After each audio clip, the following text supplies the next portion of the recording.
Hello, welcome, good evening. This is Novara Live. I am Aaron Bastani. Tonight, of course, I'm joined, as ever on a Tuesday, by Kieran Andrieu. Kieran, how are you? Well, all the better for being here with you, Aaron. Always a pleasure. But, like you, not getting as much sleep as I want at the moment because there's so much going on. It feels like so much is in flux. So it's difficult to stay across, but here we are. It's too much, right? It's too much. It's too much. And, you know, for all sorts of reasons, I hope it quietens down soon. But at the moment, that doesn't look like it's going to happen anytime soon. What I'd say to those people watching, you don't need to do this. You look after your mental health. All you need to do is just watch this show every night at 6 p.m. You can just cut the rest out. Leave the sleep deprivation and having to trawl through the sources to us here at Novara Media. Our stories tonight, there's been further escalation in the war on Iran. There have been, of course, lies about Iran's imminent threat to the US, Israel, and others. Britain intensifies its status as a vassal state of Washington, and Reform are still crying about their defeat last week.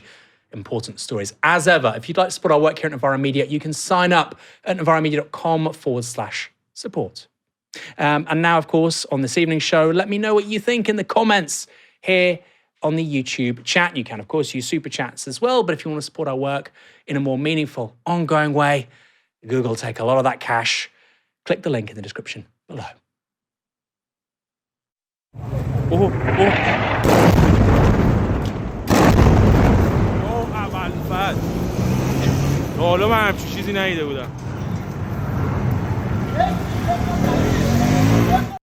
That was the moment a pair of missiles hit a site in Iran's capital, Tehran, as the US and Israel continue to escalate their illegal war against the country. In Tehran, the skyline is thick with smoke after buildings in the city were struck both in the early hours of this morning and this afternoon. The US and Israel say they continue to target the country's political and military leadership while attempting to degrade its supply of weapons. But civilian targets have come under fire too. Tehran's Gandhi hospital has been hit, blowing out doors and windows and leaving the streets littered with debris. It's just one of 7 hospitals, including one neonatal hospital across Iran, reported to have been struck by US and Israeli weaponry. Ferdowsi Square, a major historical area in central Tehran, named after the country's most prominent poet, was also hit this morning, along with police stations, government buildings, and the offices of the country's national broadcaster, the IRIB. There have also been reports of bombing tactics that we've seen before in Gaza. Dropsite News has reported on the use of a double-tap bombing in Tehran's Naloufa Square. That's a densely populated, generally middle-class part of the city, in which more than 20 people have been reported killed. A double tap is when one bomb is dropped, which subsequently attracts civilians and emergency services who come to the aid of those injured, before a second larger strike takes place. That creates, of course, maximum damage and casualties. One witness described the scenes to Dropsite News, saying this: "We were sitting here around 8 to 8:30 p.m. and suddenly there was the noise and explosion. We got up and a few people ran away. We turned around to get our belongings and we saw that blood was spraying everywhere. Someone's hand had fallen on the floor, a head had fallen on the floor. There were scalps torn off, hands severed, a few people were laying here, all cut up, and 2 people were martyred." Obviously, we don't want to show images of those kinds of things, but at Novara Media, we think it is important to convey the severity and the violence that is presently happening. US and Israeli strikes have also taken place in other parts of Iran. In Qom, the Israeli military says it has hit the Assembly of Experts. That's the 88-strong council of Islamic jurists who are reportedly gathered in the religious city to select the country's next supreme leader. We don't yet know what the casualties of that attack were. There are various contrasting accounts. We'll try and report our sort of best take on it on tomorrow's show. Across Iran, nearly 800 people have so far been killed. That's according to the country's Red Crescent. But the IDF has been busy elsewhere too. This morning, the Israeli military ordered its troops to seize new ground positions in Lebanon, essentially triggering a new ground invasion of that country's southern border. Israel also continues to bomb the country's capital, Beirut. Several apartment blocks in southern Beirut, sometimes referred to as a Hezbollah stronghold by the Western media, were attacked overnight, causing inhabitants to flee. Those strikes have caused many families to abandon their homes, forcing adults and children alike to spend the night on the streets of the city. Others were accommodated in schools where temporary shelters have been set up. Hezbollah has been fighting back with these munitions seen fired from Beirut's southern suburbs overnight. The United Nations said today that more than 30,000 people have so far been displaced across Lebanon by a new wave of fighting, while at least 52 people have been killed. Meanwhile, Iran continues to retaliate against Israel, as well as US bases in the region and the countries that house them. Tehran launched fresh waves of missiles into Israel last night, with a second wave today, with most apparently intercepted by the country's Iron Dome. Across central Israel, 11 people were injured in the strikes, with Israeli media saying they were caused by shrapnel and falling missile parts. The media is also reporting that Iran may have launched a missile-carrying fragmentation warhead that caused its shrapnel to fall into wide areas. But Israel also doesn't appear keen on people finding out the size of the attack they're coming under. This is the moment a CNN Turkey journalist tried to broadcast an image of the scale of Iran's missile attacks on the country. Kameraman arkadaşım Ali Kahraman bana bu bilgiyi hemen hazırladı baktığımızda. Şimdi burada çok sayıda... Okay. Okay. Şu anda Savunma Bakanlığı telefonumuzu alıyor. Evet, şu anda indiriyoruz. Evet, okay. GPO kartı. Stop. Isn't it interesting this country is meant to be a democracy, but you can't actually report on what's going on there? I mean, if that's China or Russia, we're told that means, look, there's no free press here. They have state handlers stopping an independent press actually relaying the truth to a global audience. Of course, it's different with Israel. It's not just different with Israel. Actually, they're the good guys, and we also get to fund them. That's the story we're told anyway. Iran has inflicted greater damage in the Gulf states than on Israel. Strikes have continued against many places across the region, including Oman, Bahrain, Iraq, and the United Arab Emirates. In Saudi Arabia, the US embassy in Riyadh was hit by a drone, causing a pretty huge blaze and prompting staff to evacuate. It's now been shut down, along with the embassy in Kuwait, and the US has ordered some diplomatic staff to leave the region. That's a little difficult, though, given thousands of flights around the world have been cancelled following the closure of almost all the airspace over West Asia. Meanwhile, gas and oil prices have soared while global shares have tumbled, impacting economies, pensions and savings around the world and creating even greater uncertainty. Of course, we thought that was all behind us. Benjamin Netanyahu had other ideas. Remember, when interest rates go up and you can't afford to turn on the heating, this is an illegal war kicked off by the US and Israel. Kieran, it's almost like we had too much good news. For about 18 months, we had rising real wages, we had interest rate cuts, we had inflation falling. It wasn't a land of milk and honey, but the years of COVID and the energy price crisis with Russia-Ukraine was behind us. People maybe could feel a little bit wealthier, a little bit better off. The government could take on things like NHS waiting lists and whatnot. This has now really put a spanner in the works. Today we've seen not just rising energy prices, but also rising costs of borrowing for the UK. We've seen falls in stock markets across Europe. So there's two things. I take what you're saying. I think, the idea that things were getting better, maybe, some people would contradict that or feel that wasn't the case for them. But you're right that there was, let's put it like this. There was certainly more stability, Aaron, I think. I don't know if there was growth or, growth was picking up, compound on previous years, or that the NHS waiting times were going to be cut significantly going forward if this didn't happen. But what I do think you're absolutely right on is that there was a sense of more stability after certainly the inflation that COVID caused, right? And this has completely sent all of that, well, it's jeopardized all of it, right? Let's not say it sent it into a tailspin yet, because this is very, very new. This is very fresh. So I don't want to get carried away with, grand macroeconomic pronouncements or predictions when this is just unfolding. But you're absolutely right that this holds the promise of creating a protracted economic crisis in the global economy. And energy prices are obviously one of the factors, but also stock market turmoil and so on, and the impacts that has on various other macroeconomic factors. I think that it's astonishing to me that leaders in Europe seem so willing to go along with this when there is only one way for this to go for consumers in their countries. There is only one way for this to go for consumers in their countries. And if they didn't have the foresight to see that in the most significant energy region of the world, a war breaking out and there being crossfire, collateral damage, attack on US bases in the countries that host those huge energy supplies, if they did not foresee huge turmoil being wrought on the global economy as a result of all this, then they absolutely are not fit to hold the office that they hold. But how this actually plays out in economic terms still remains to be determined. If the kind of spikes in prices we've seen today and tumble in areas of the stock markets that we've seen today continue and solidify over periods of time and become new normal, absolutely we're going to see massive household energy price inflation. And that is really, really going to sting people. I mean, there's a comment here saying, good on Kieran pushing back on that liberal growth nonsense. We're not talking about growth, okay? We're talking about the cost of energy. And if the costs of energy go up, the costs of everything go up, inflation is up, then of course you have to have interest rates going up. Well, you don't have to, but that's the economic orthodoxy. And of course, we're highly leveraged, debt-heavy economies. People get squeezed. The reason why the Tories got 24% of the vote in the 2024 general election is because there had been a massive increase in interest rates and inflation over the preceding 2 years.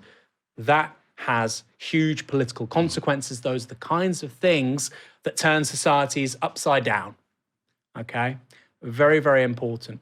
And, frankly, I think that the energy crisis of 2022, 2023, if we repeat that, if something similar happened, and by the way, I don't think that will happen, if you have to bet on this, this kind of crisis might last for a couple of weeks and there'll be some kind of resolution one way or another, right? We'll talk about why later on the show because it is a big crisis.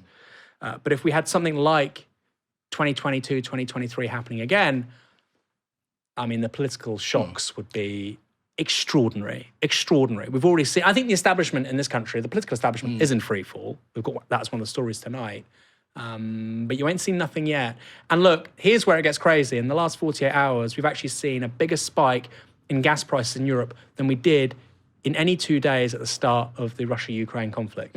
This is serious stuff, really serious stuff. And for the cost of borrowing to go up and for the FTSE to go down and for energy prices to go down all on the same day is really unusual, is very, very, very unusual. And this is going to hit the common person.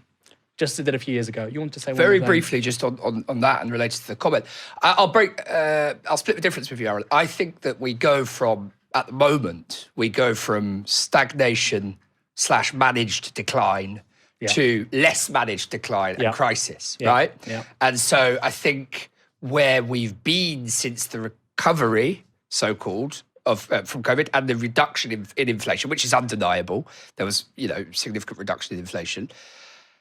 We've been back in stagnation, managed decline territory, but we could very well be going back to the kind of stagflation or high inflation of household energy prices and general inflation. And because obviously it has a huge knock-on effect, by the way, energy is an input into everything. Yeah. So it will have an impact on other consumer goods and utilities. But we might be going back to crisis mode. Kieran, I want to show you a video that purports to show the aftermath of a strike on Tehran's Freedom Square, Azadi Square, as it's called in Persian. It's a massive and very important national monument. We haven't been able to verify the video, and it's not easy getting reporting out of Iran, but it appears to have been shot by a local journalist. And we do know that the square was hit on Saturday. Take a look at this.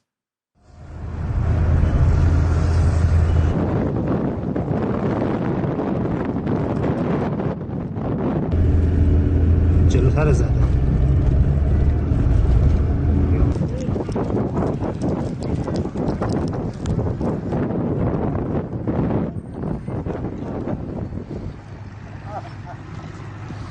بشین بلند نشو شاید زخمی شده باشه بشین شاید استخوان شکستگی داشته باشه بشین الان نیروی امدادی ها رسیدن الان میان بیا گل بده بیا خلاص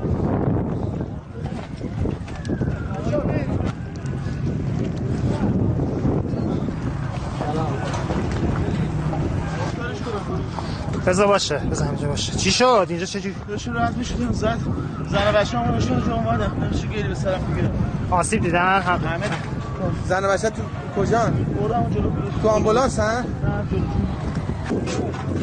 یا حسین آقا امداد بیا اینجا آقا بیا اینجا امداد بیا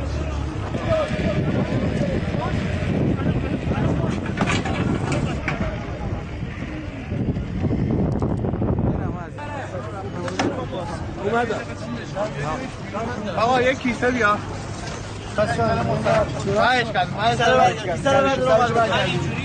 آره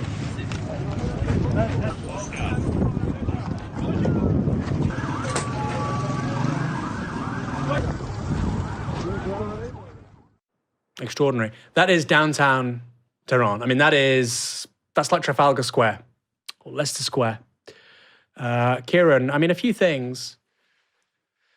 We've had all this economic news coming out today. We've had effectively this illegal war that's been cheered on in this country by the likes of Reform and the Conservative Party. Now, of course, these are political parties that talk about reducing immigration and looking after small business, creating potentially a failed state, another Syria of 93 million people, and creating another energy crisis like 2022, 2023 doesn't keep, in my mind anyway, doesn't really align with those proclaimed objectives. If these guys, and I mean Farage, Tice, Kevin Badenoch, if they cheerlead this on, it does feel like the right are going to lose this mantle with regards to immigration, because they think they can start the war but stop the boats. And on the left, we've been saying that you can't do one without the other for a really long time. And when you look at somebody like Rupert Lowe, who's actually saying the same thing, I don't agree with the guy, but he's consistent, right? He's saying that now. It feels like the penny is dropping, and this country and Europe are going to experience the consequences of America being dragged into a war led by Israel, again, as we'll see in another story later on tonight, and Europe is going to get the refugees and the energy inflation. And it's been cheered on by the right. It does feel like it's a big risk for someone like Reform when they could be forming the next government. They're short-termist idiots. I mean, that's the simple answer.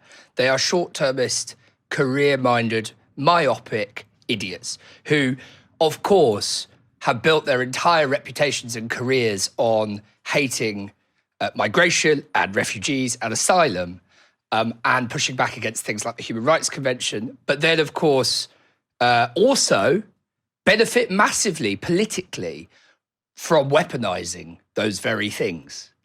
And so there is this kind of strange catch-22 where I think in the short term, they're cheering on this war. They are saying that we need to support Donald Trump and MAGA and Israel at all costs because they're our allies. And in the longer term, they don't even think about the consequences of that and the possible impacts on their political careers later on because they're so short-termist in their thinking. It's really extraordinary to me how short-termist they are in their thinking, given that sooner or later Trump isn't going to be there. We might have a greater Israel by then, by which I mean, absorption of more of the land and a hegemon in the region, a unipolar single hegemon in the region. But Trump isn't going to be there forever. The political landscape will significantly shift. And then these people will either be dealing with a massive refugee crisis, which, as you rightly say, will lap the shores of Europe and Britain, inevitably. Farage was saying they should stay put in the Middle East. Yeah, you can't do that.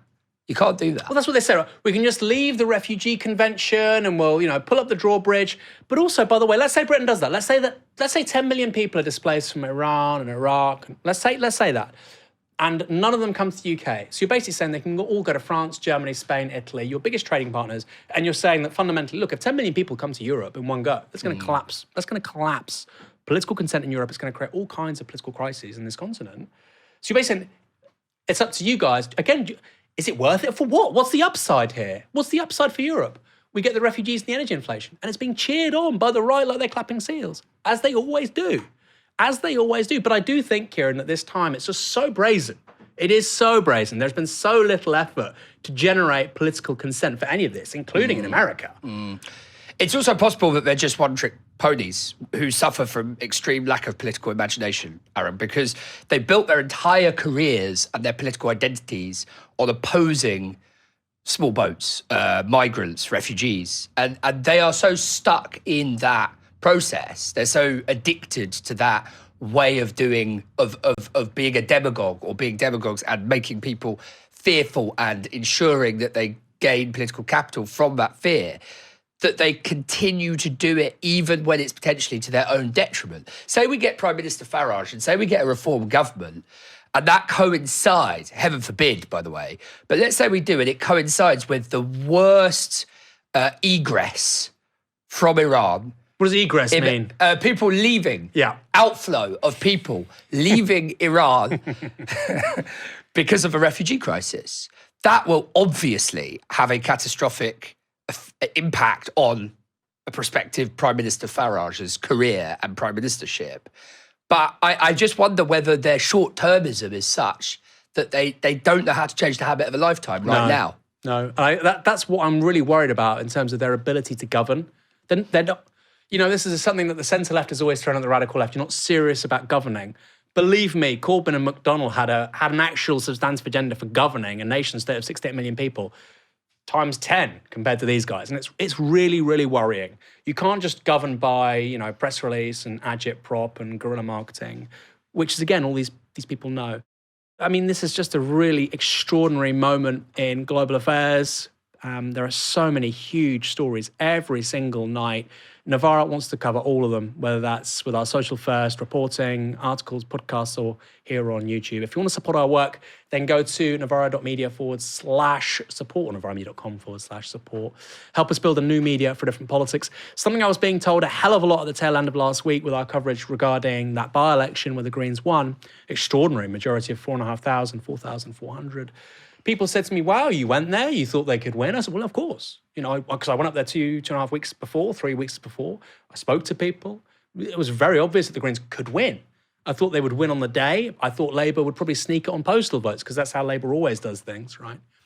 But no, they won by a huge landslide. The Greens thought on the night they were going to win by 500 to 1,000. They won by 4,500. Very few other outlets are doing this granular reporting on these kinds of stories. Great video, I think, anyway. Of course, I'd say that. I helped make it.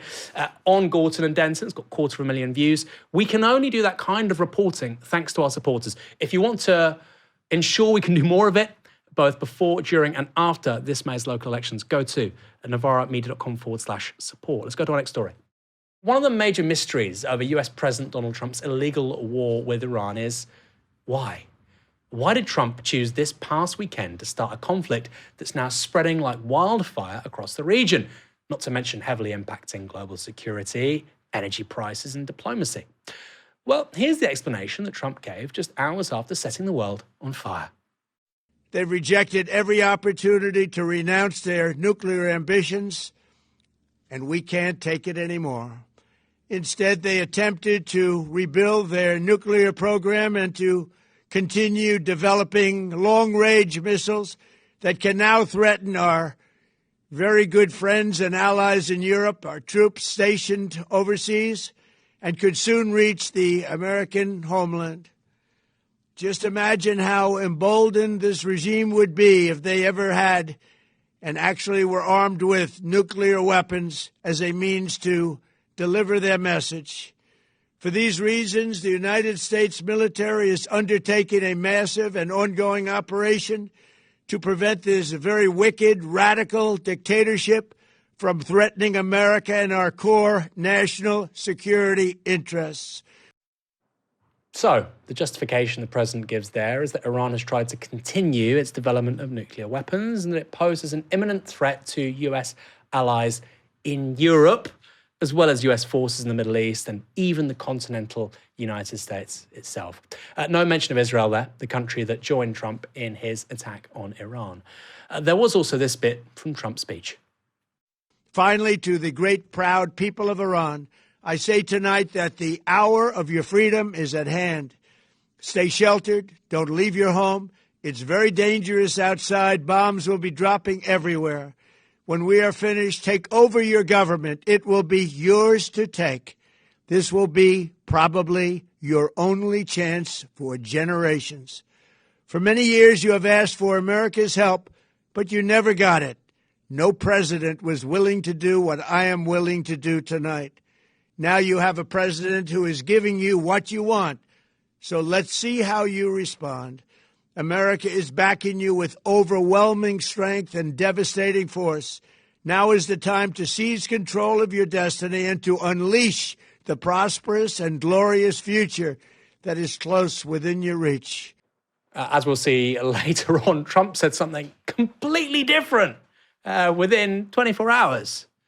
But anyway, more on that in a few minutes.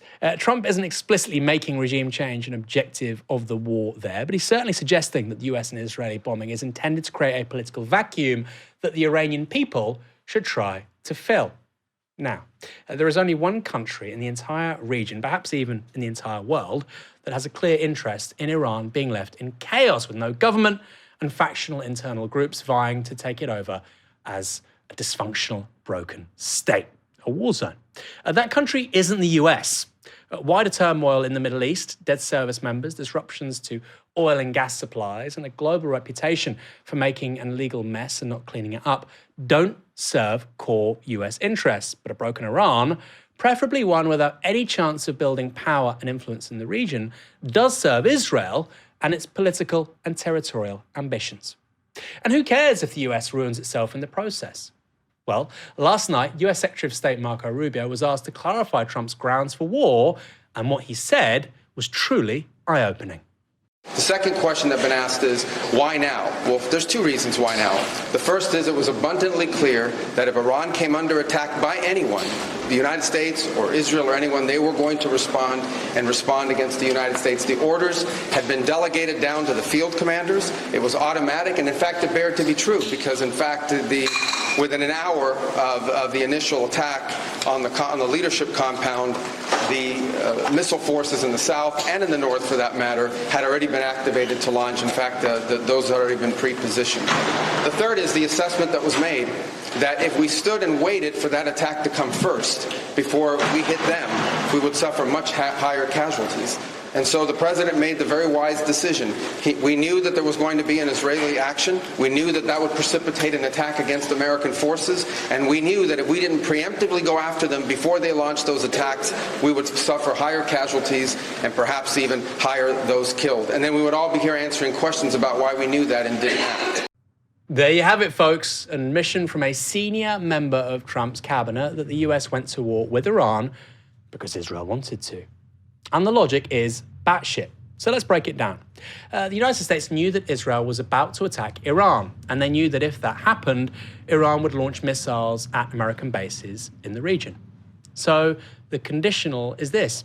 If Israel attacks Iran, Iran will attack US bases. But rather than saying to Israel, hey, maybe hold back on your plans to start a regional war, potentially even a global conflagration, the US decided to go to war instead with Iran and join Israel.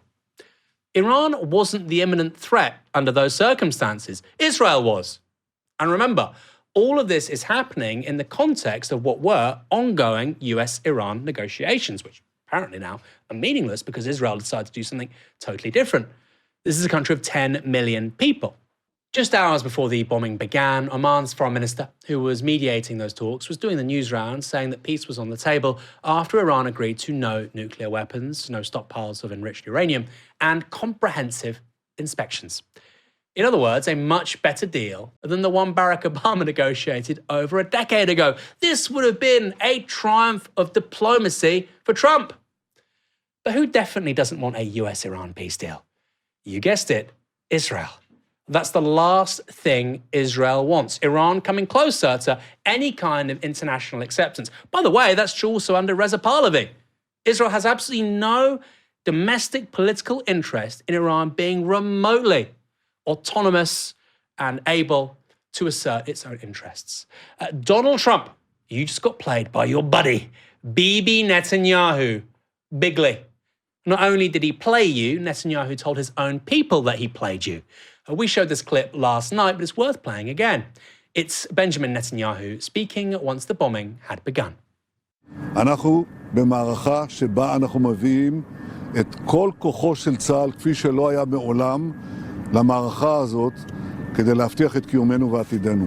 אבל אנחנו מביאים למערכה הזאת גם את סיועה של ארצות הברית, את ידידי נשיא ארצות הברית דונלד טראמפ, את צבא ארצות הברית, ושילוב הכוחות הזה מאפשר לנו לעשות את מה שאני מייחל לעשות כבר 40 שנה. If you're listening on the podcast, what Netanyahu said there in Hebrew is that having the US on side in the fight against Iran is allowing him to do exactly what he's wanted to do for 40 years. Just to be clear, we'll talk about what that means in a minute. That was repeated by Benny Gantz as well today. Journalist Tucker Carlson has long been trying to expose Israel's oversized role in US foreign and domestic policy. Last night, he broke the situation down. How did this tiny country with no resources and 9 million people convince the world's great superpower with the greatest military in history to do its bidding in a way that was going to hurt it? Well, again, many layers to that question, but the most obvious and immediate answer is because Bibi told the president of the United States, you can join me or not, but I'm going. And the Secretary of State, Marco Rubio, said this in a call to congressional leaders yesterday. He said Israel said they were going. And at that point, you really only have two choices. You can get on board and try and help or contain Israel's war. That's part of the calculation here. Israel's going. Let's try and keep this within bounds. Let's try to be a moderating force on this adventure, whatever it turns out to be. Or you can tell Israel no, and they'll just do it. And if they did it, that would not protect us because there are hundreds of thousands of Americans in the Middle East, both in uniform and out, civilians and military personnel.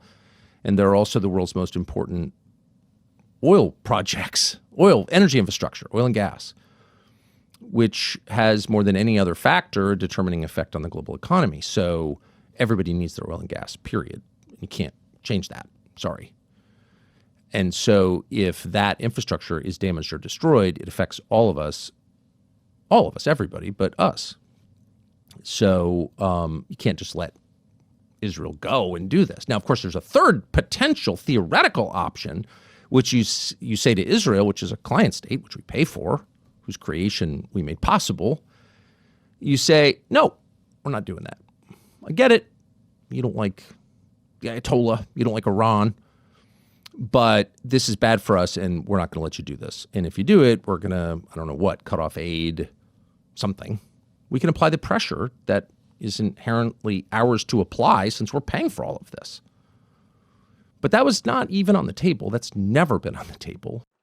He's right. I mean, it does make you wonder, this journey that Tucker Carlson's on of being a quite intrepid truth teller about this kind of stuff is a story for another day. Before we go on, I also just want to talk quickly about what Netanyahu means when he's saying he's been waiting for this for 40 years. He means fundamentally he's been waiting to do this since the creation of the Islamic Republic of Iran in 1979, which of course was 47 years ago. And I think Benny Gantz actually said 47 years. He's been waiting 47 years. So this is not about Iran having nuclear weapons, because of course Iran wasn't developing nuclear weapons 47 years ago. This is about a state he doesn't like. And by the way, they don't like him. I get it. But that's the explanation here. This is about eliminating Iran as a peer rival in the region. Of course, Iran is not a peer rival anymore. It probably was before October 7th, but slowly its ability to project power has been degraded. But that's what this is all about. And there's a reason why Israel is so welcoming and accommodating to smaller minorities, right? Because, of course, you've got 8 million Jewish Israelis and 10 million people in Israel overall. We're not including the occupied territories, etc. You've got 10 million people in Israel. 2 million of those are Arabs, okay? That's not many people. But they feel a lot bigger. They feel like a large nation compared to the Druze, right? They feel like a much bigger people compared to Kurds in Iraq, right? Which is why they generally, or the Maronites in Lebanon, which is generally why they kind of like these smaller groups. And they like these smaller groups because they can be useful in disintegrating the larger nation states who they view themselves in competition with. The project of Israel gaining regional dominance goes hand in hand with the demise of Egypt, Turkey, Iran. Egypt was done a long time ago.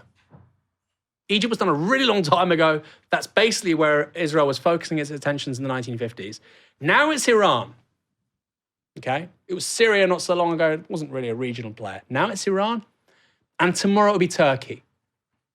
That's the plan. A greater Israel where you don't have any peer rivals in the region. And again, you can say, well, that's what Israel's going to do. That's their set of national, security objectives. That's what they're going to pursue.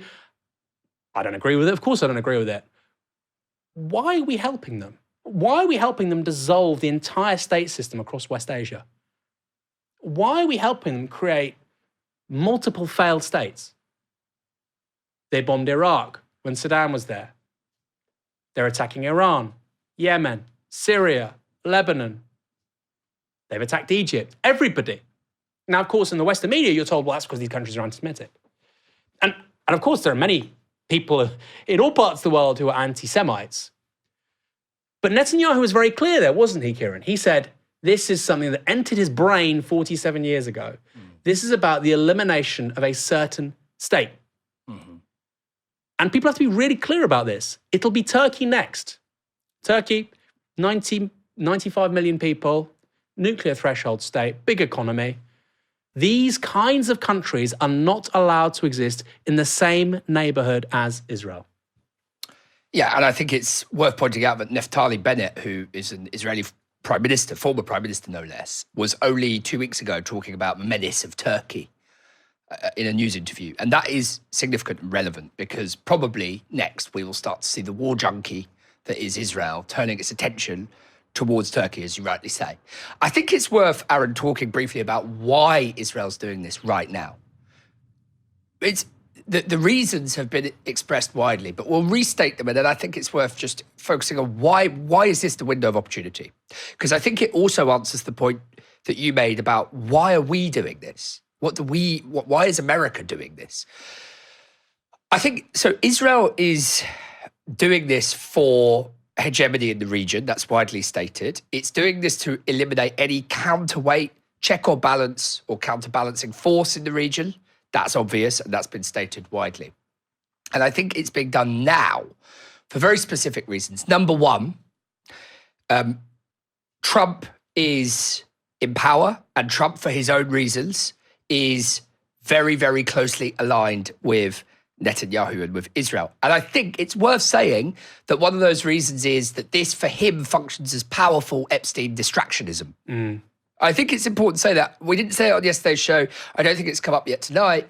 That is definitely a significant factor for Donald Trump, and by extension for the United States, because if we look at the approval ratings for this in the United States and in Britain, they're very low, actually. In the United States, at the last poll, I think it was a Reuters poll, 47% of Americans disapproved of this, 43%, disapproved of this, 27% approved, and 29% don't know.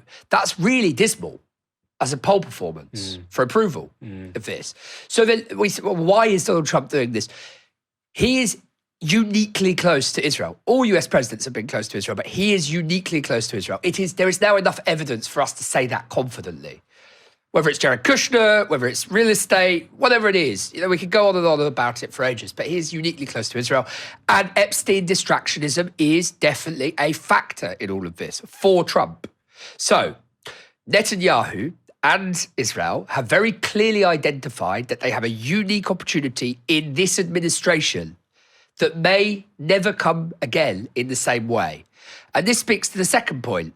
Why may it never come again in the same way? And actually, in a kind of irony or in a counterintuitive way, Aaron, this gives us cause for longer-term hope. The second reason that Israel is seizing this moment and sees that the time is now is because they know how deeply unpopular Israel has become in the rest of the world. Right? They know that in most countries in the world, public opinion has significantly shifted against Israel.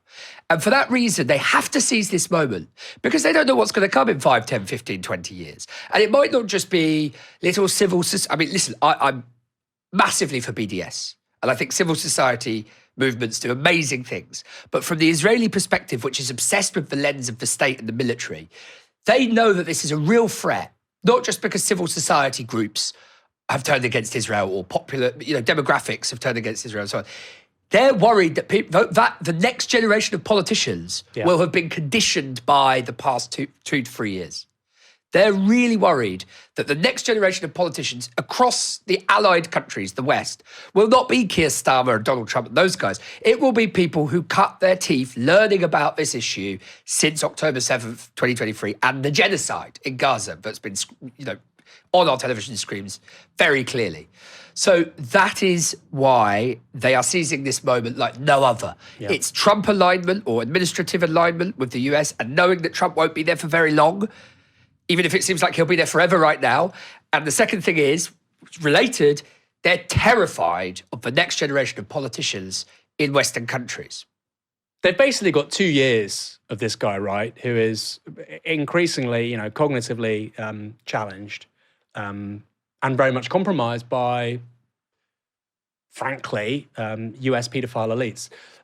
Eyes are slowly opening everywhere, even amongst swathes of the craven liberal mainstream media who never, ever criticise Israel. This was from CNN with Jake Tapper and former US intelligence deputy director Beth Sanna.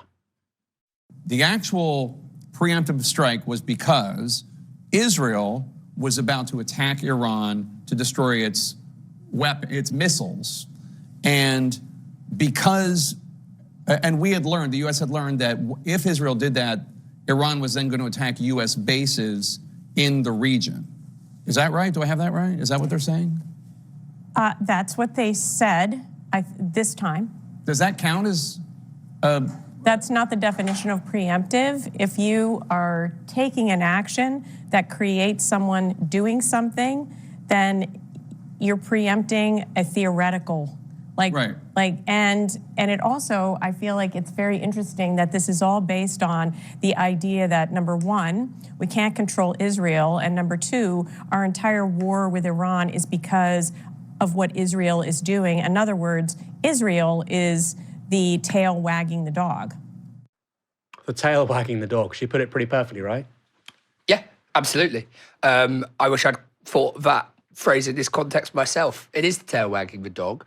But the reason that it's able to use its smaller leverage and exert an outsized effect is precisely for the reasons that we've discussed, which is Israel. And actually, this is of a piece with this kind of provides a template, if you like, for what we can expect in the future if Israel is able to consolidate all its power in the region, kill off all of its counterbalancing regional hegemons like Iran, and exert total hegemony over the region. Because Israel knows that popularity in the world has waned so massively, its ability to project itself, subjugate the Palestinians, subordinate them, colonize all the land, is going to be defined by the resources that it accrues now. Yeah, so true. Right? So that is why they're boxing out at this moment in time, making the absolute most of this moment in time, Trump, Epstein, all of that figures in it, and grabbing as many resources as they possibly can now, taking out as many and projecting their force as much as they possibly can, so that it's almost like an insurance policy. It's almost like an insurance policy on the future, because they know that things have shifted very significantly outside of the corridors of power and those who are susceptible to the Israel lobby and so on. So they're really, really trying to make the very best of that as an insurance policy for the future. Benjamin Netanyahu has appeared on Fox News to arrest the allegations that he leads the US president around by the nose. You know, there are people that say, well, the prime minister of Israel dragged Donald Trump into it. And as somebody that's been friends with him over 30 years, nobody drags Donald Trump into anything, number one. But I want to get your reaction to that.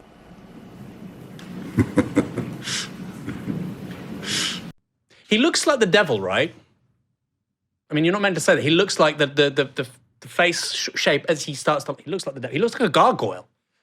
He's in his mid-70s, 74, 75? I think he's 76. 76. I mean, that's something we haven't talked about, is that he also wants a legacy, right? And it's one hell of a legacy to take out Assad, Khamenei, Hamas. Yeah. Mortality figures in the political imaginary of these people when they're in their 70s. Now, we've clipped that because it's hilarious. He literally looks like Satan. What Netanyahu goes on to say is that nobody pushes Donald Trump around, and obviously he'd say that. But we don't believe it. Nobody believes it. Not even, it turns out, Marco Rubio, not even Donald Trump believes it anymore. Kieran, before we go to our next story,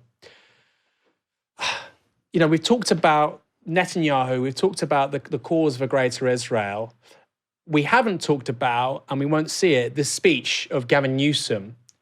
And I think what people are really underestimating is that, we're going to have a left candidate for the Democrats who's going to, seize this mantle and criticize Israel. No, it's going to be that is going to be a mainstream position. Gavin Newsom is trying to win the center ground of the Democrats for his campaign to be their candidate in a presidential election by criticizing Israel. He's literally saying about Israel in Iran, why did you bomb a school? Why did we bomb a school? Why are 160 kids dead? Gavin Newsom. And I think when I saw that, Kieran, I just thought, okay, this is different now. Something really significant has shifted. Any thoughts?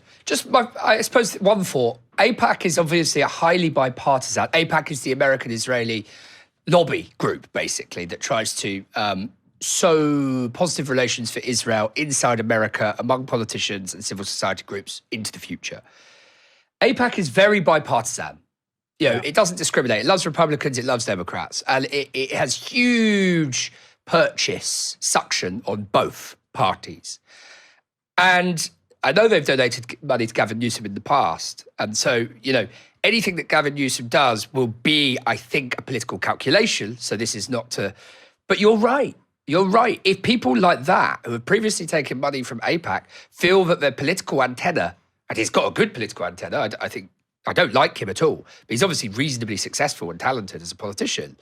If somebody with a political antenna like that is able to acknowledge the switch in the middle ground or in the mainstream of American public opinion and society and politics, such that he is now saying new things around Israel and new levels of criticism leveled at Israel, I think that is a significant step change. It's not a sea change, maybe, but it is a step change. Well, I think it shows that politics has definitely shifted. I mean, the equivalent in this country is Wes Streeting intentionally leaking private WhatsApp messages to Peter Mandelson to exonerate himself, criticising Israel, saying, actually, it's a genocide, right? This is a guy who's a member of Labour Friends of Israel. It's like the bat signal, right, to his constituents.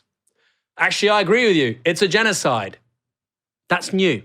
That is new. And I think what you said a few moments ago, you look at Newsom, you look at Streeting, that is the other side of the coin to how belligerent Israel is now being, right? These two things explain the other.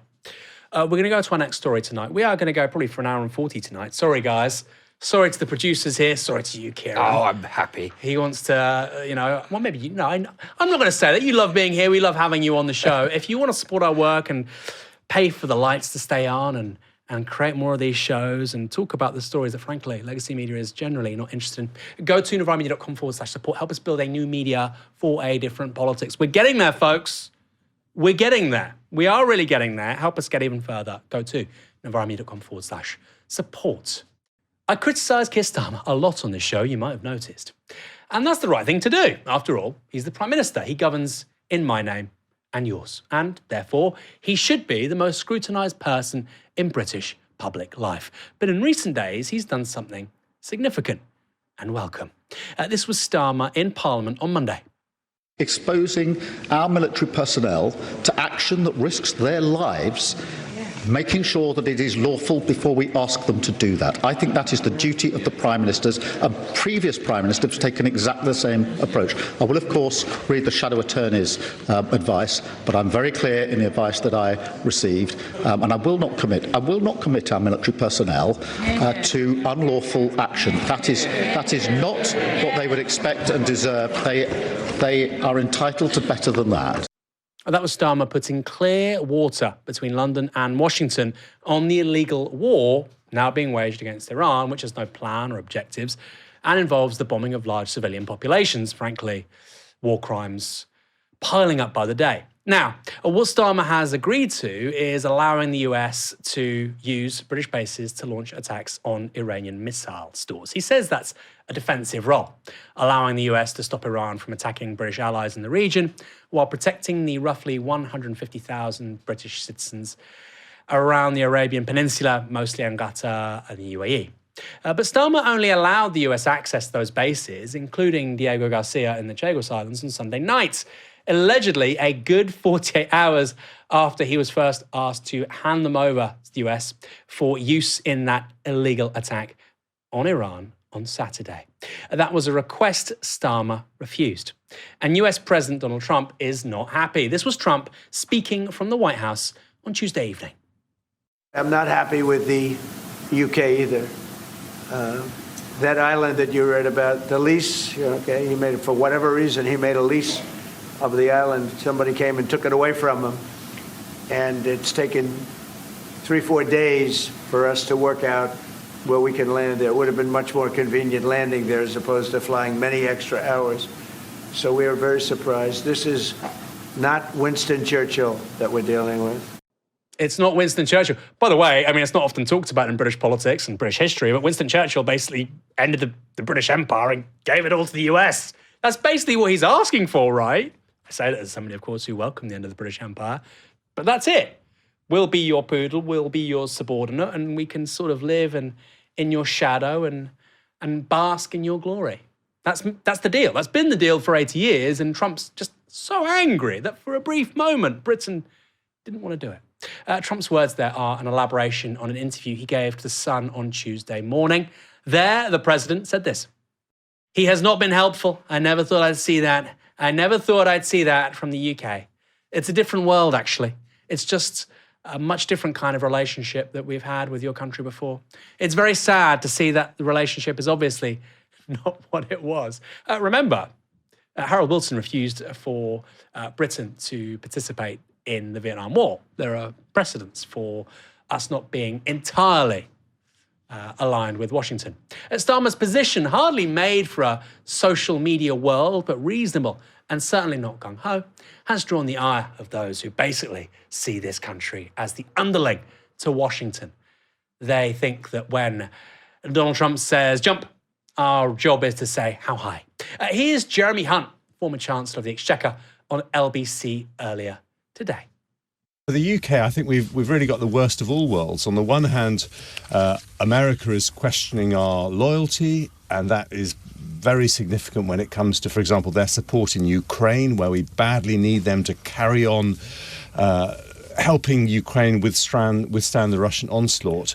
But on the other hand, we are going to be suffering far more than the American economy from the rise in oil and gas prices. When I was Chancellor, we used to have a ready reckoner. We'd say that if global oil and gas prices go up by 20%, inflation here will go up by 1% and growth will go down by 0.5%. We want stability in the Middle East, and that means not having an Iran with nuclear weapons.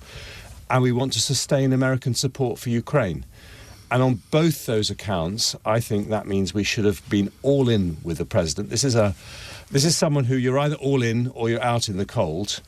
And it seems to me we were neither. We were, at one moment we were against, then we said, OK, well, you can use our bases after all. And I don't think anyone really knew where we stood. And I think that was a failure of leadership. You don't want stability in the Middle East. You don't. You clearly don't. You want infinity displaced people. You want infinity refugees. You want infinity energy crises. This person was the former Chancellor of the Exchequer. Okay, what two things have the British public made very clear that they care most about over the last 10 years? What two things? It might not matter to you. What are the two things that have really upset people? Migration, inflation. Energy bills, refugees. They have, right? There's a reason why Reform are doing so well in the polls. And they're saying, no, we want more, because they can't understand the connection between start the war and start the boats. These people say they can't stand refugees. They love making more of them. More. It's not in this country's interest, and it's certainly not in the interests of West Asia, the Middle East. But if America does it, we have to do it. So he's not even talking about the concepts he claims to be talking about. We want stability in the Middle East. He doesn't want stability in the Middle East. He's saying, I will do what America wants. Because what America wants is, I have to cloak it in the language of stability in the Middle East. How is invading and occupying and bombing every single country in the region, how is that stability? It's Orwellian. War is peace. And by the way, like I said, it's a former Chancellor of the Exchequer. No wonder this country was screwed after 2010. No wonder we got so poor so quickly. They're cheering on a war which has seen energy prices go up more than they did at the start of the Russia-Ukraine conflict. They're cheering it on. We had the highest inflation in this country, I think, actually had the largest fall in real wages in this country since the 1950s after the Russia-Ukraine war. That's happened. That's in the past, thank God. Of course, we've not fully recovered from it. They're saying, let's do it again. Roll another one. Rewind. Take two. This was from Reform UK's Treasury spokesperson, Robert Jenrick. It's quite clear that the Prime Minister's failure to be a reliable ally, or heaven forbid, a reliable ally, to the United States in this moment has placed it under a lot of strain, and that is a cause for concern.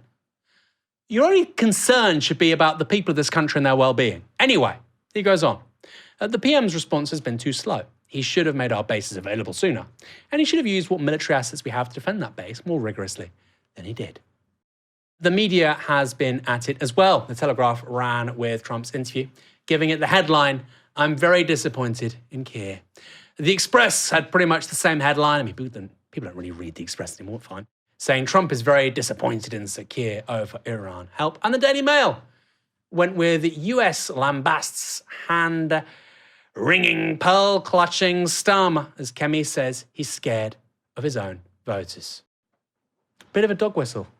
Could have a chat, yeah. He's scared of his own voters. What do you think that means? I think it's clear what it means. I think it clearly means you're scared of Muslims. You're scared of people from the region who live in this country or have family members who live in this country and who form an outsized part of your political base, Keir Starmer. That's what it means. It means you're scared because Greens have just won in an area with a large Muslim population.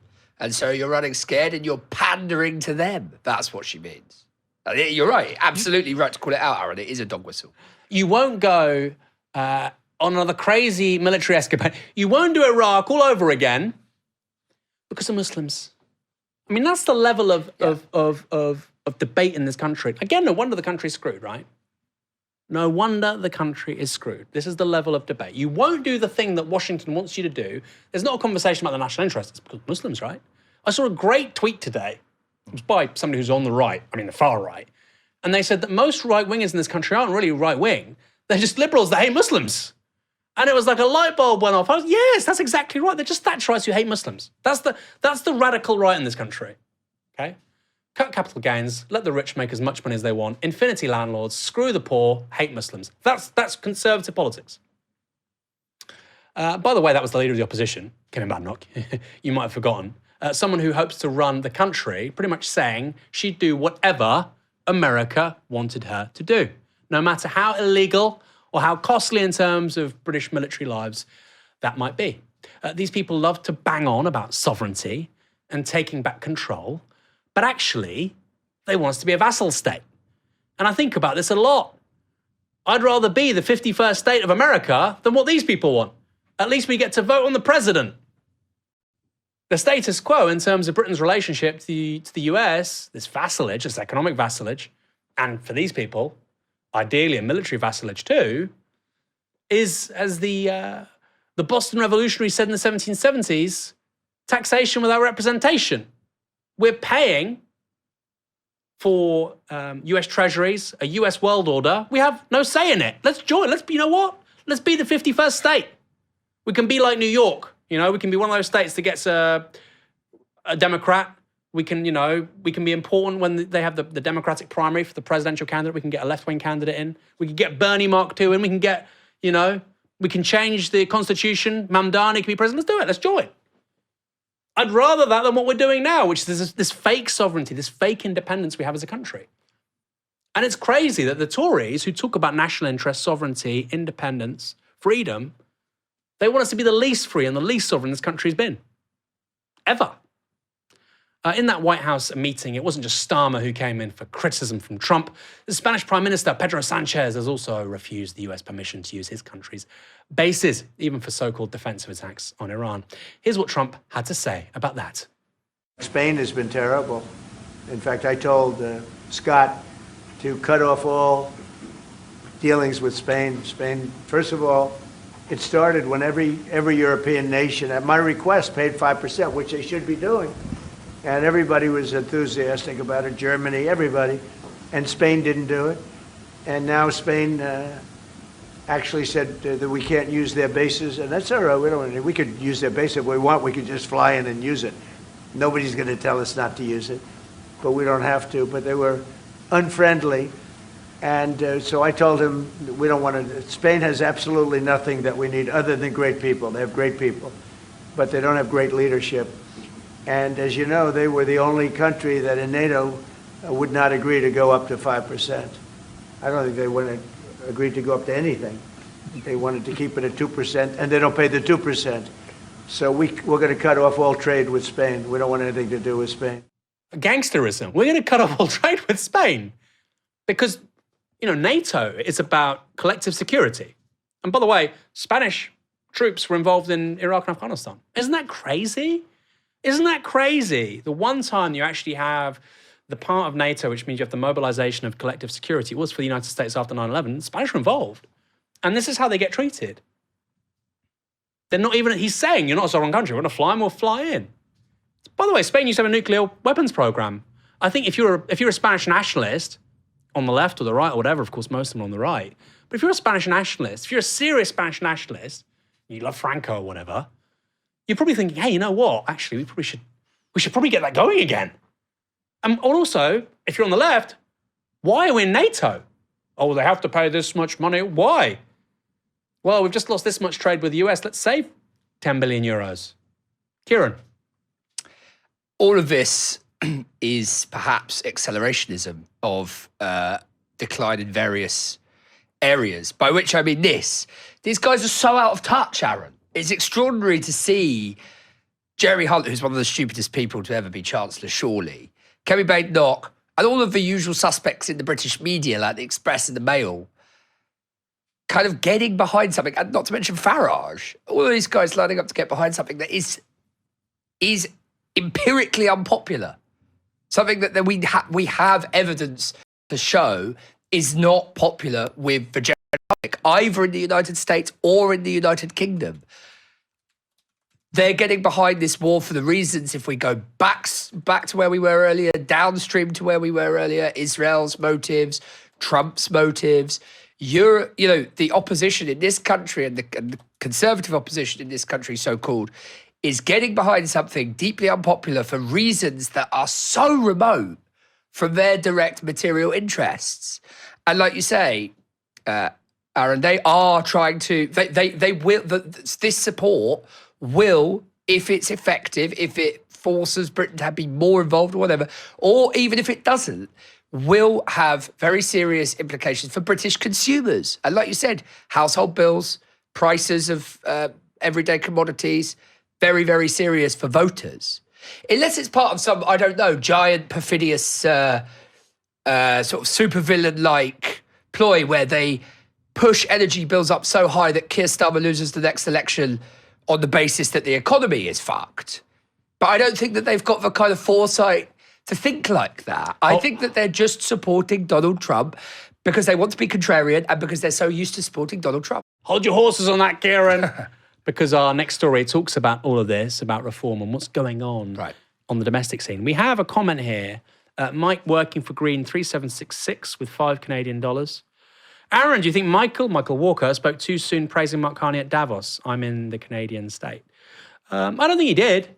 I think that Carney is, ultimately, Canada's not a great power, right? It's not in the Security Council, it doesn't have nuclear weapons. The ones that probably do have a bit more leverage, France, and Britain doesn't have that much leverage because it's so dependent on US energy.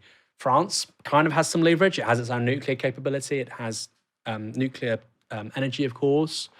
It's a huge food exporter. It's the world's fourth largest producer of wheat. Americans love their French wine and cheese. I mean, good luck. Britain, it's a bit different. So I think with Canada, you know, they've got to build up that strategic and technological autonomy. That takes a long time. That takes 5, 10, 15 years. I know in democracies we struggle to think in these kinds of timeframes, but that's the task now. I think for Europe especially, we're going to have to decouple from the United States, militarily, technologically, economically, politically.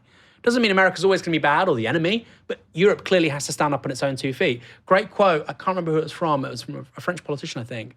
They said Europeans can't, you know, outsource European security every 4 years to swing voters in Wisconsin. Yeah. I mean, it's mental. Yeah. We've got to stop doing that. It's not a good idea. But that's going to take time. Last week, Reform lost in the Gorton and Denton by-election. But even though they came a respectable second, beating Labour in a seat where Keir Starmer's party previously won over 50% of the vote, they were very, very bad losers. Things were so bad that critics of the party on social media renamed Matt Goodwin, the party's candidate in the seat, Matt Bad Loss. And the whinging and complaining was still going as of yesterday afternoon, with Goodwin saying this on LBC. If we do not sort this out, Nick, what I'm worried about, given the ongoing demographic changes in our country, high levels of immigration, high levels of demographic change, our democracy, Nick, my big concern, I haven't actually said this publicly since the election, is increasingly our democracy will start to look like some corrupt political system closer to, say, Lebanon or Sierra Leone than a modern, Western, liberal democracy. That is what I'm concerned about, Nick. Let's finish then with how you and your colleagues at Reform want to see. So no foreign-born voters. What about postal votes? How would the system look under this? Mr. Goodwin. Well, remember, Tony Blair, again, it all goes back to Blair, but he was the man who introduced widespread postal voting.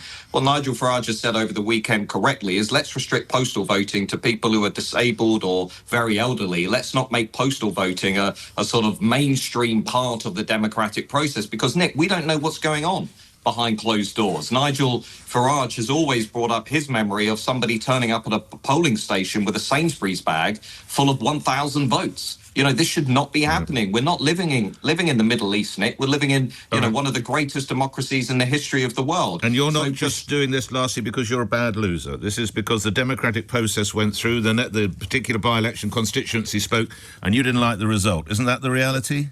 Let me just leave you with this, Nick.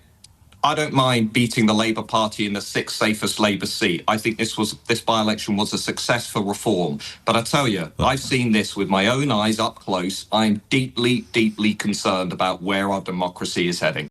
He's crashing out. I mean, we've called him Matt Bad Loss. Let's call him Matt Head Loss. He's gone. You know, Gary Lineker, when Gazza got that yellow card at World Cup 90. I feel like saying that to Farage. Maybe have a word. I mean, he's clearly been crying, by the way. I mean, I shouldn't say that because I don't know. Let me rephrase that. He looks like he's been crying prior to talking to RBC. His eyes are red and bloodshot. He lost by 4,500 votes. If he'd lost by 200 votes, right, you can do this whole stop the steal thing. You can. Doesn't mean it's right, but you can. It's plausible. You lost by 4,500 votes. Now, call me old-fashioned. But when an insurgent campaign comes from nowhere to prevail in a by-election, isn't the media meant to speak to the winner? That's how it used to work anyway. Yet I've seen more of Matt Goodwin, who already has a large profile and will continue to do so regardless, than for a literal member of Parliament. And of course, that's Hannah Spencer, the Green Party's 5th MP.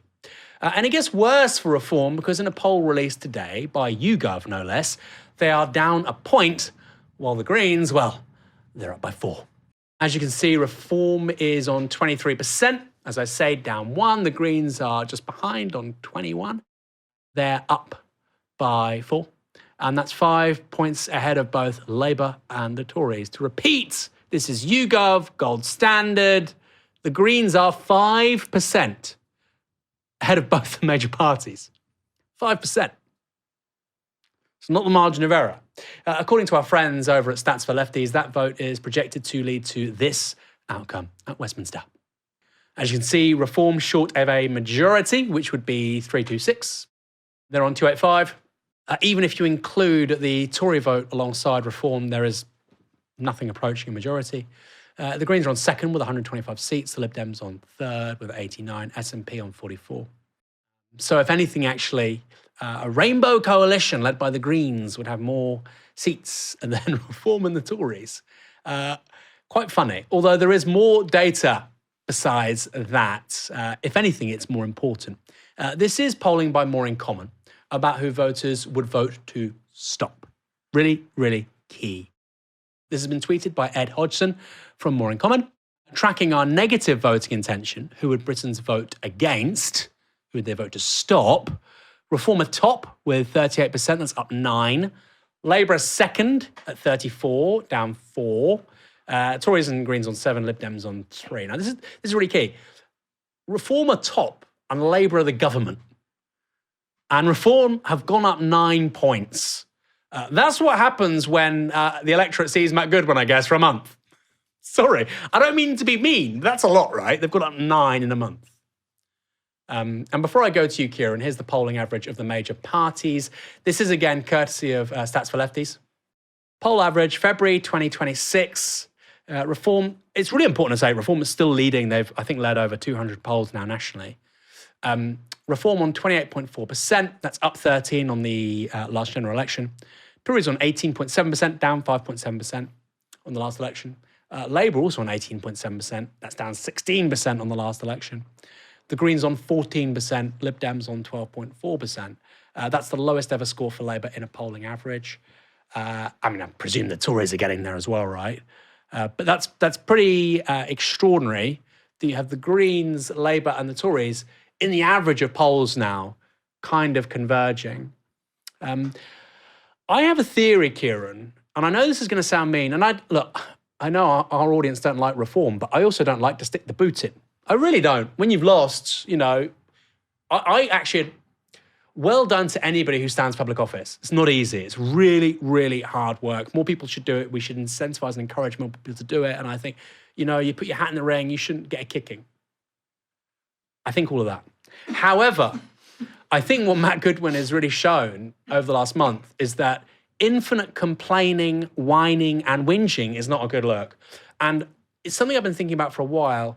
When I see Reform on the TV or I hear them on the radio, I read about Reform, all I hear about is moaning, negativity, pessimism, doomerism, the black pill. Now, I get you've got to do some of the politics of grievance. I get that. And they're very good at it. And you know what? There are things in this country that are really broken and you should be aggrieved about. But it does feel that people can't take that, Kieran, for 5 years. Constant moaning. It reminds me of that kind of ex-girlfriend, right? I say this as a straight man. I'm sure there's many women think the same about ex-boyfriend. And they were really good looking. But they just whinged. They just complained. They just moaned. And I've had female friends say the same about some men in their lives. And no matter how good looking they are, after a certain point, you just say, look, I can't handle this anymore. And that's kind of the vibe with Reform. They just whinge. They just complain. And it puts you in a depressive state. And people want to be optimistic. They want good vibes. And that was the gift of Farage for a very long time, is that he channeled the politics of grievance, but he also looked like he was enjoying himself. He was a bit of a lad, bit of a charmer. It doesn't feel like people like Matt Goodwin have remotely learned that lesson after watching Farage for 20 years. Okay, you can be good cop on this. I'll be bad cop because I'm loving every second of this. And I think I want to stick the boot in as far as I possibly can. First of all, I've seen people 2 days into a ketamine binge who look better than Matt Goodwin in that footage. Why anybody would put themselves in front of a camera in that state is completely and utterly beyond me.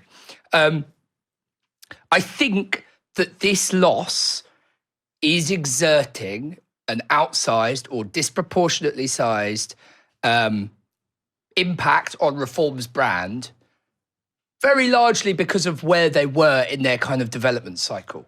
So up until recently, Reform has been the new kid on the block.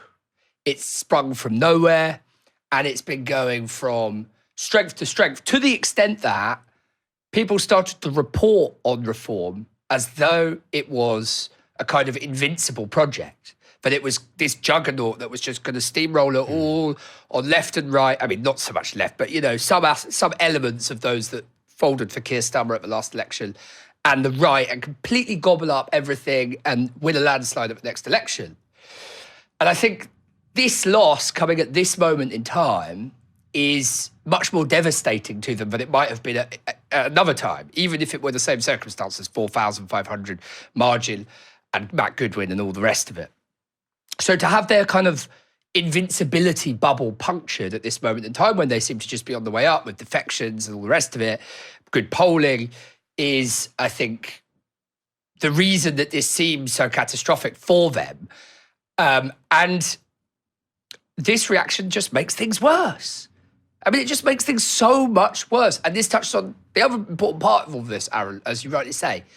There is a mismatch if they continue down this path, because as much as I utterly despise Nigel Farage, one thing that is undeniable is that he channeled this kind of Reaganite optimism. Yeah.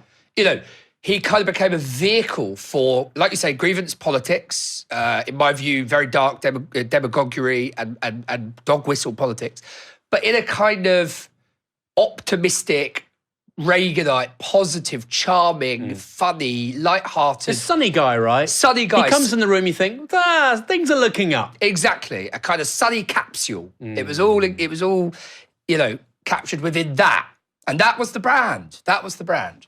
So at the moment, clearly, reform has fallen off, and the way they've responded to this loss is like a football club losing and then just like falling behind, you know, completely bottoming out. They've done an Arsenal. They've done an Arsenal. They bottled it. Yeah.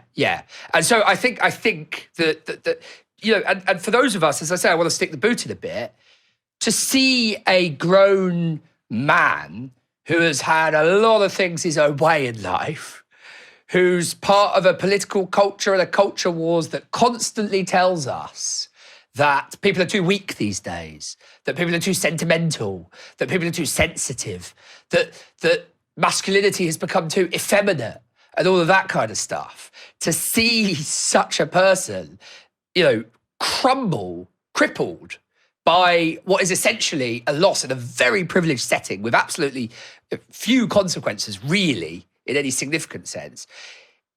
What it really does is it reaffirms for us something we probably all knew in our hearts, which is that if Matt Goodwin, Farage, their ilk, were subject to a fraction of the hardship that the vulnerable people in society, that they make their kind of culture wars pinatas, you know, trans people, immigrants, refugees, if they were subject to 1/10 of the hardship that those people have to suffer, they would utterly crumble into a little ball and beg for their mummies.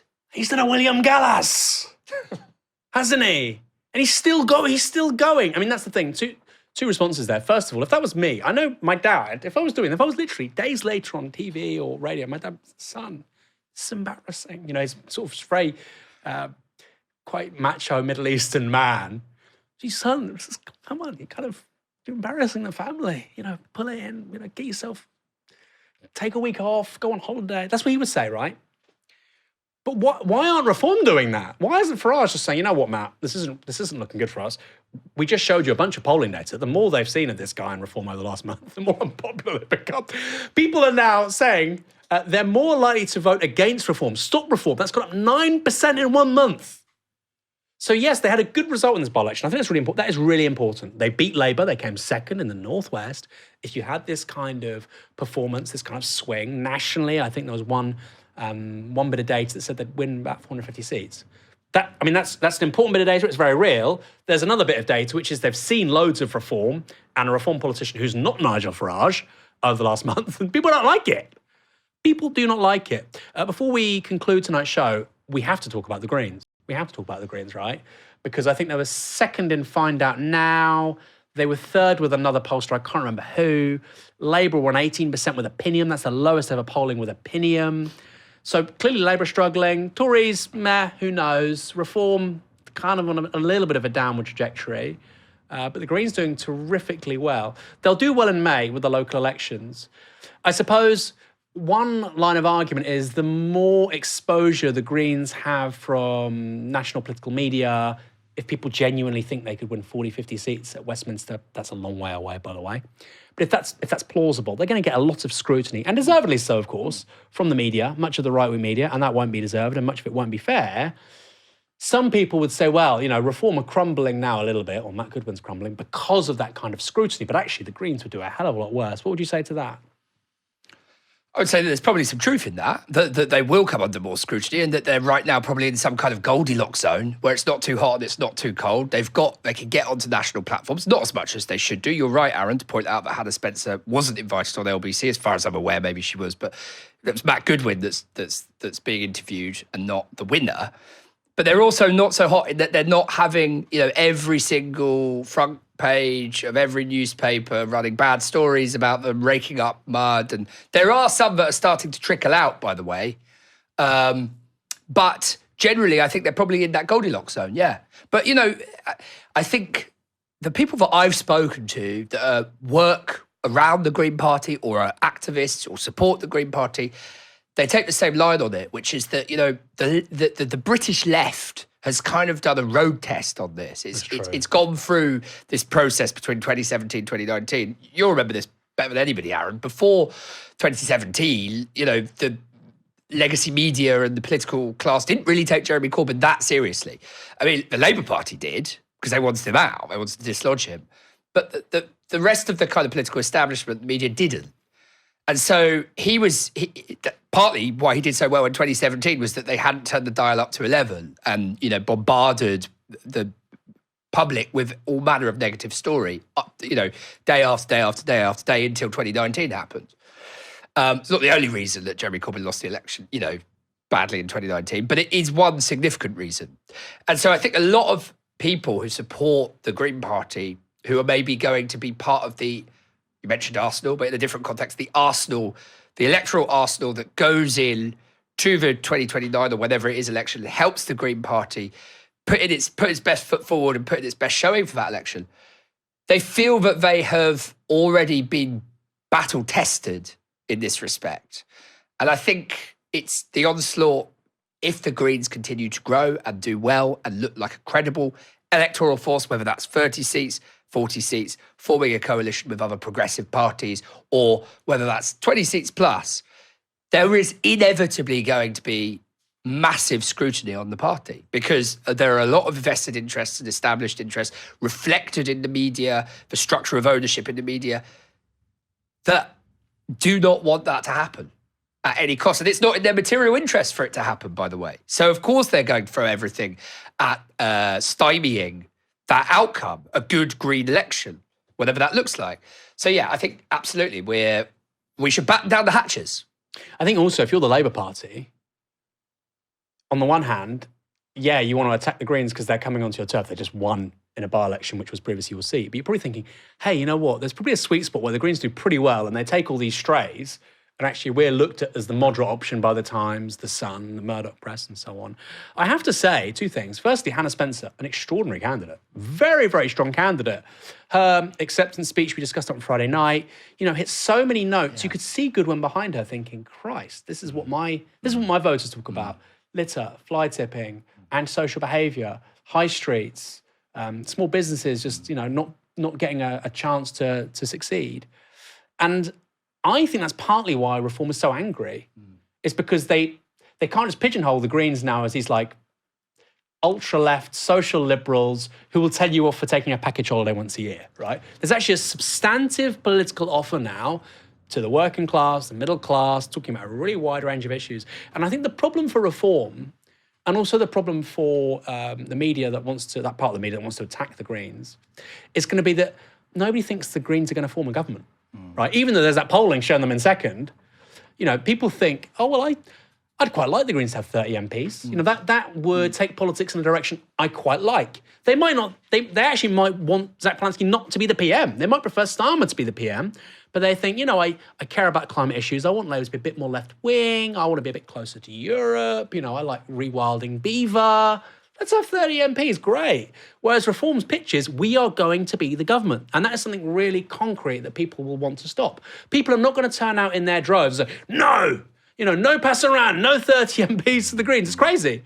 And so what you see in the response to Hannah Spencer is people like that idiot former editor at the Jewish Chronicle. What's his name? Jake Wallace-Simons. Comparing her win, the fifth Green MP in Parliament, comparing it to the Islamic Revolution of 1979. that hyperbole works when it's Jeremy Corbyn in 2017 because the guy might be the PM. Raise the stakes, make it existential, because people will be like, well, actually, Christ, this guy will be in charge of my life in many ways. She's the 5th MP for a minor political party who have as many members of parliament as the DUP, a political party that most people in England, I would say 90% plus people in England, have never heard of. Really briefly to jump off the back of that, I know we've run over so much. First of all, just want to clarify, Jake Wallace is not my mate. I said that sarcastically. The victory, Hannah Spencer's victory is a victory for two things, essentially, Aaron. Local democracy and the local members of a party being empowered to pick someone who's of the community. And I think that was enormously effective in creating a situation in which the Greens could communicate effectively local concerns to local people. That can't be underestimated. And obviously the big kind of villainous counterpoint to that in the past few years is the Labour Party, who parachuted infinity candidates in at the last election. So it's a victory for local democracy. And it's also a victory for no frills, no nonsense, bread and butter issues in an inclusive way, in an inclusive setting. You know, Reform would argue, when we talk about, NHS waiting times and, I don't believe for a second that they actually care about any of that, really. But they would say, well, we talk about that bread and butter stuff as well, but they do it in an exclusivist way, in an exclusionary way. So it's a victory for those two things. And I think that is what rankles Reform so much. They won on the basis of local democracy and they won on the basis of inclusive bread and butter issues being communicated effectively. And you know what? I think this sums up Reform's problems. And somebody should put this to Matt Goodwin. I mean, I will if I see him again on TV. Will he stand again in Gorton and Denton? Because that's why the Greens win. That's why Hannah Spencer won. They actually commit themselves to an area and people view them as authentic local champions, like you said. It's not the case often with Reform. A bad choice of candidate in that part of the world. I mean, Matt Goodwin probably would have done very well in the home counties. Very, very strange. Let's finish up there. More than 4,000 have been watching all night. We touched on 5,000 at the start of the show. Thank you, Kieran, for joining me. Thank you for helping me make sense of what's been going on, and thanks to the 4,000 people who have stayed with us. It was too much. There's too much news tonight, especially with Trump. We did try our best to make sense of it. If you like what we do here at Novara Media, as I've said multiple times, support our work. Go to novaramedia.com/support. We are trying to get lots more people to support our work before the May local elections. We are having a cracking start to 2026. That's the year, right? It's gone so quickly already. We want to really do even more. We want to take on the big boys in the next year or two. Thanks, everyone, for tuning in tonight. Come back tomorrow for another live stream from 6 p.m. For now, you've been watching Novara Media. Good night.